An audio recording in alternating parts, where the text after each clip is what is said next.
मिनशैतानिर्रजीम बिस्मिल्लाहिर्रहमानिर्रहीम अस्सलामुअलैकुम। आज हम स्टार्ट करने जा रहे हैं class 9 physics chapter number 3 that is kinematics of linear motion. इसमें से भी जो है शॉर्ट क्वेश्चन लाजमी आते हैं। इसके अलावा सम टाइम जो है इनमें आगे जाके हम इक्वेशन ऑफ मोशंस पढ़ेंगे तो उसको जो है वो लॉन्ग में किसी भी क्वेश्चन का ए बी या सी पार्ट बना के दे देंगे।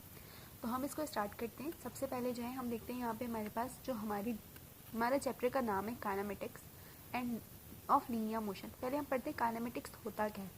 पहले आपको याद हो तो मैंने चैप्टर नंबर 1 जब मैं ब्रांचेस ऑफ फिजिक्स पढ़ा रही थी तो उसमें मैंने हाईलाइट किया था कि मैकेनिक्स को आगे जाके हम फर्दर 2 हिस्सों में डिवाइड करेंगे। तो हमारे पास मैकेनिक्स 2 हिस्सों में डिवाइड होता है, one is kinematics and the other is dynamics. Kinematics की डेफिनेशन क्या है? The branch of physics which deals with the position and motion of an object without considering the cause of motion is called kinematics. Kinematics में क्या करेंगे हम? Position and motion of object study करेंगे, लेकिन हम ये स्टडी नहीं करेंगे कि किस वजह से मोशन हुई है, ठीक है। और दूसरी टाइप्स जो है डायनामिक्स, उसमें हम जो है रीज़न स्टडी करेंगे कि किस वजह से हमारे पास जो है मोशन हुई है, कॉजेज ऑफ मोशन हम इसमें स्टडी करेंगे। तो इसकी डेफिनेशन क्या हो जाएगी? The branch of physics which deals with the causes of motion is called dynamics. अब हम आगे मूव करते हैं। हमारे पास डेफिनेशन है मोशन की। बेसिकली मोशन होता क्या? हाँ, हम नॉर्मली कह रहे होते हैं ये चीज़ चल रही है, ये चीज़ आगे जा रही है, तो ये क्या मोशन है। पहले हम इसकी डेफिनेशन पढ़ते हैं, फिर मैं आपको ये एग्जांपल से समझाऊंगी। मोशन की डेफिनेशन क्या है? A body is said to be in the state of motion if it changes it position with respect to surrounding. Surrounding क्या है? ठीक है, सपोज ये निडल है मेरी, यहाँ पे मैं एक ट्री ड्रॉ करती हूँ, ठीक है, और ये है कार। सपोज दैट अब क्या हुआ, मैं बोल रही हूँ कि इसके अंदर एक पर्सन बैठा हुआ है। ये बुक की एग्जाम्पल है। अगर मैं इससे पूछूं, अगर मैं देख रही हूँ, मैं यहाँ पे खड़े होकर देख रही हूँ, तो ये कार क्या हुआ, पहले यहाँ से गुजरी, ये दरख्त को क्रॉस कर गई, तो क्या हुआ, मैं क्या बोल रही हूँ, कार किस कंडीशन में? मोशन में है। लेकिन अगर मैं पूछूं कि अंदर जो बैठा हुआ शख्स है और सराउंडिंग कौन सी लेनी है, जो कार के अंदर की है, तो आप बताएं कि वो जो मैन है इसके अंदर, वो क्या मोशन में है या रेस्ट में? तो आपका आंसर होगा रेस्ट में। क्यों? क्योंकि मैंने अभी एक डेफिनेशन बताई कि हमारे पास क्या होना चाहिए, सराउंडिंग चेंज होनी चाहिए। अगर मैं कार के अंदर बैठ के अंदर की चीज़ों को देखूं, तो अगर मेरे सामने एक टिश्यू बॉक्स है तो वो टिश्यू बॉक्स वही रह रहा है। मेरे जो बाहर के एनवायरनमेंट चेंज हो रहे हैं, कार के अंदर का सराउंडिंग चेंज नहीं हो रहा। तो मैं जो है अगर पर्सन के अंदर देखकर उसके कार के अंदर का ही सराउंडिंग देख रही हूँ, तो मैं क्या कहूँगी कि पर्सन क्या है, रेस्ट में। लेकिन अगर मैं बाहर की कंडीशन देखूँ, जस्ट लाइक कि ट्री वगैरह देखूँ, और ये कार के अंदर बैठे पर्सन को देखूँ, तो मैं क्या बोलूँगी, ये किस कंडीशन में? मोशन में। तो सराउंडिंग, होप सो आपको समझ आ गया सराउंडिंग क्या है कि हम, और एक बात याद रखिएगा, हम मोशन या रेस्ट, कोई भी बॉडी मोशन में है या रेस्ट में है, हम उसी वक्त बताएंगे जब हम उसको सराउंडिंग से कंपेयर करेंगे, ठीक है।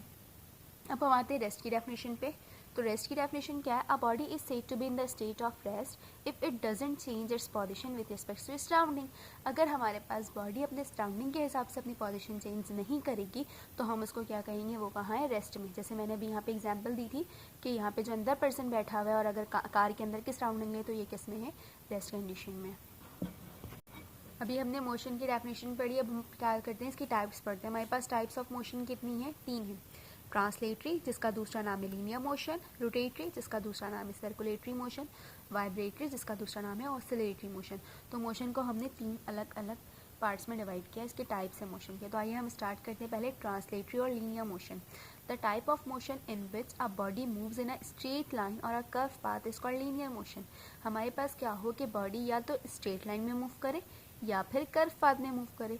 दोनों मोशन कौन सी है? लीनियर मोशन है। इसकी एग्जांपल मेरे पास क्या है? Motion of car on a flat road.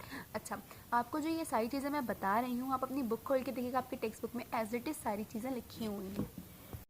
अब हम आते हैं रोटेटरी और सर्कुलेटरी मोशन में। तो हमारे पास रोटेटरी और सर्कुलेटरी मोशन क्या है? The type of motion in which a body spin और rotate about a fixed point और rotate on axis is called rotatory motion. Rotatory motion क्या है कि मेरे पास कोई भी बॉडी हो, वो क्या करे, एक फिक्स्ड पॉइंट से सर्कुलर पाथ पे मूव करे, ठीक है।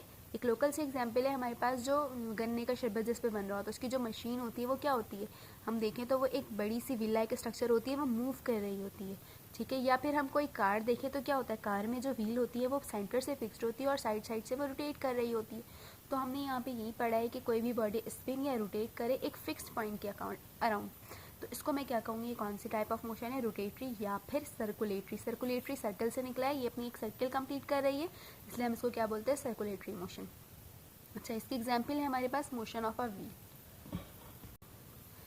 अब हमारे पास है third type of motion, that is vibratory motion और ऑसिलेटरी मोशन। ठीक है, this type of motion in which the body is move to and fro about a mean position is called vibratory motion.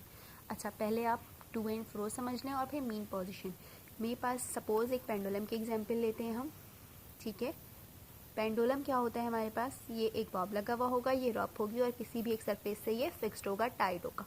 ठीक है, अब मैं क्या करूँ, ये वाली जो कंडीशन है, इस कंडीशन में मैं कहूँगी ये इसकी क्या है, मीन पोजीशन है। ठीक है, अब अगर मैं इस बॉब को डिस्प्लेस करूँ, ठीक है, अगर मैं इसको थोड़ा सा यहाँ लेके जाऊँगी और छोड़ दूँगी तो क्या होगा, ये इसी पोजीशन में मूव करता रहेगा। तो इसको क्या बोलेंगे हम, टू एंड फ्रो मोशन। ठीक है, तो अगर हमारे पास कोई भी body to and fro motion कर रही है अबाउट अ मीन पोजीशन, तो हम इसको क्या बोलेंगे, ये कौन सी मोशन है, वाइब्रेटरी या ऑसिलेटरी मोशन है। इसमें एग्जाम्पल दी हुई है मोशन ऑफ पेंडुलम। अच्छा, अब हमारे पास है next topic, that is physical quantity. Physical quantity होता क्या, इसका आपको चार्ट मिलेगा पूरा, कौन सी क्वांटिटी स्केलर है, वेक्टर है। मैं यहाँ पे आपको समझाने की कोशिश करती हूँ कि फिजिकल क्वांटिटी है क्या। Those quantities which can be measured by any method और any type of physical quantity. ठीक है, अब मैं कह रही हूँ कि कोई भी क्वांटिटी हो उसको आप मेजर कर लें किसी भी मेथड से, तो मैं वो क्या कहूँगी, ये क्या है मेरे पास, फिजिकल क्वांटिटी। ठीक है, जैसे टेम्परेचर को मेजर करने के लिए हम थर्मोमीटर यूज़ करते हैं, उसकी unit degree Celsius Fahrenheit different उसमें होती है। तो यहाँ पे सिंपल आप ये समझें कि वो क्वांटिटी जिसको हम मेजर कर सकते हैं उसको हम क्या कहेंगे, वो कौन सी क्वांटिटी है, फिजिकल क्वांटिटी। अच्छा, अब हम आगे फर्दर मूव करें तो फिजिकल क्वांटिटी को दो हिस्सों में डिवाइड किया, एक है स्केलर क्वांटिटी और दूसरी है वेक्टर क्वांटिटी। अब हमारे पास स्केलर क्वांटिटीज़ क्या होती हैं, those quantity which are completely specified by their magnitude and unit are called scalar quantity. Scalar quantity के लिए मुझे क्या चाहिए, कोई एक मैग्नीट्यूड और उसका यूनिट, उससे जो है मुझे पूरी बात समझ आ जाएगी। जैसे अगर मैं कहूँ कि ये एक स्क्वायर है, ठीक है, इसकी जो है एक साइड की लेंथ जो है कितनी है, 2 सेंटीमीटर है। अब मुझे ये नहीं बताना है कि स्क्वायर है, ऑब्वियस सी बात है कि सारी साइड्स इसके बराबर होंगे। तो अब अगर मैं length is equal to 2 centimetre लिख रही हूँ तो मुझे पता है कि स्क्वायर में चारों साइड पे मुझे यही 2 सेंटीमीटर से मेरी बात समझ आ जा रही है। मुझे ये नहीं लगाना कि कहाँ पे 2 सेंटीमीटर लेना है, मुझे डायरेक्शन की ज़रूरत नहीं है। अगर मैं कहूँ कि ये बॉब है, इसका मास जो है वो 2 kg है, तो अब मैं इसको यहाँ से मेजर करूँ, यहाँ से मेजर करूँ, या इसको जिस तरह भी रख के मेजर करूँ, आंसर तो मेरे पास 2 kg आएगा। तो मुझे यहाँ पे डायरेक्शन की ज़रूरत नहीं है, एक मैग्नीट्यूड और दूसरा यूनिट, इससे मेरी बात कंप्लीट हो जा रही है। तो इस क्वांटिटी को मैं क्या कहूँगी, स्केलर क्वांटिटी। अच्छा, अब मैं आगे मूव करती हूँ, vector quantity. Those physical quantities which are completely specified by their magnitude unit and direction are called vector quantity. Vector quantity में क्या है, मुझे एक डायरेक्शन की ज़रूरत होती है। ठीक है, अब डायरेक्शन, सपोज मुझे ये बॉडी यहाँ से लेकर इस पॉइंट तक लानी है। अब मैं इसमें फोर्स किस डायरेक्शन में लगाऊंगी, इस डायरेक्शन में लगाऊंगी, तभी तो ये इस तरफ जाएगी। नहीं, मैं कहूँ कि नहीं भाई, फोर्स जो है वो एक स्केलर क्वांटिटी, मेरी मर्जी में जहाँ से भी लगा दूँ फोर्स।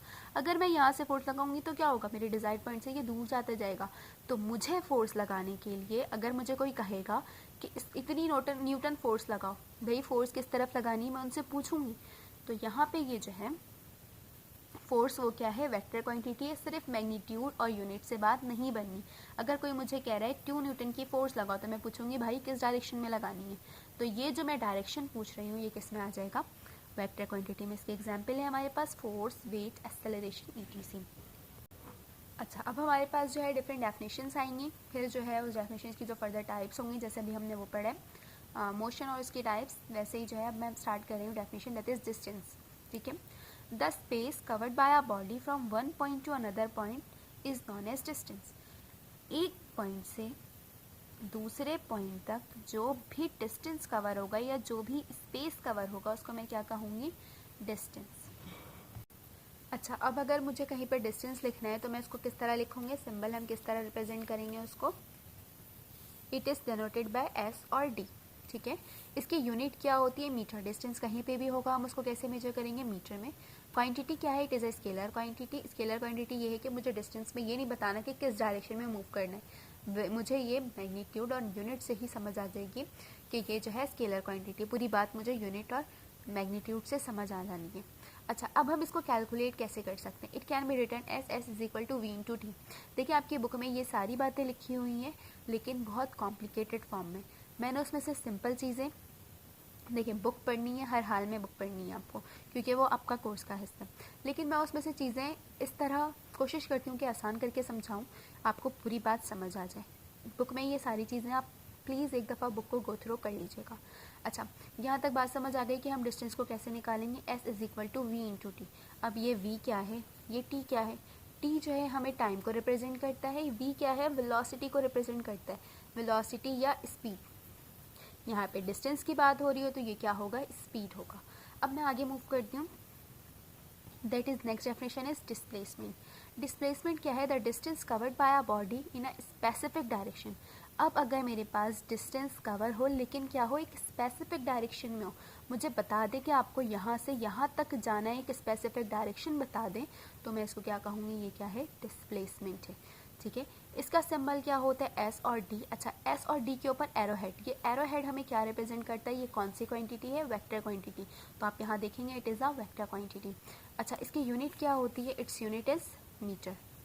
जैसे मेरे पास उसकी यूनिट मीटर थी डिस्टेंस की, वैसे डिस्प्लेसमेंट की यूनिट भी मीटर है। सारी चीज़ें सेम है, बस इसमें क्या इन्वॉल्व होता है, डायरेक्शन। तो इस वजह से ये क्या हो जाता है, वेक्टर क्वांटिटी बन जाता है। अच्छा, मैथमेटिकली क्या है, it can be written as s is equal to v cross t. देखिए वेक्टर प्रोडक्ट में क्या होता है, हमारे पास वेक्टर जो भी प्रोडक्ट होता है उसमें हम क्रॉस प्रोडक्ट लेते हैं, स्केलर में जो है वो हम डॉट प्रोडक्ट लेते हैं। ठीक है, अब यहाँ पे क्या है, ये इसका क्रॉस प्रोडक्ट है, s is equal to v cross t. ठीक है, अब यहाँ पे मेरे पास v के ऊपर एरो है और s के ऊपर भी एरो है। यहाँ पे जो s के ऊपर एरो है ये शो कर रहा है, ये क्या है, डिस्प्लेसमेंट है। और v के ऊपर जो एरो है ये मुझे क्या शो कर रहा है, वेलोसिटी है। और t जो है वो एज इट इज़ पहले वाले की तरह टाइम है। होप सो कि आपको यहाँ तक चीज़ें समझ आई होंगी चैप्टर 3 की। कोई भी क्यूरी हो, कोई भी क्वेश्चन हो, आप मुझसे कमेंट बॉक्स पे पूछ सकते हैं। Thank for watching.